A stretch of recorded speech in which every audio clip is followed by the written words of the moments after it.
আমাদের অনেকের বাসায় অ্যানালগ থার্মোমিটার থাকার পরও আমরা অনেকেই অ্যানালগ থার্মোমিটারে জ্বর মাপতে পারি না। এই ভিডিওতে আমরা দেখানোর চেষ্টা করব কিভাবে অ্যানালগ থার্মোমিটার দিয়ে জ্বর মাপতে হয়।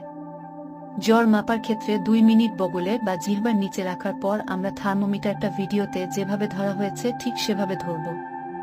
ভিডিওতে আর একটি থার্মোমিটারের মতো কালো দাগ আসা পর্যন্ত উপর নিচ হালকা করে ঘোরাতে হবে।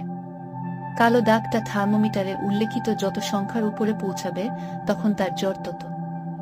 সাধারণত 98 ডিগ্রি ফারেনহাইটের বেশি হলে বুঝতে হবে তার শরীরের এখন জ্বর আছে।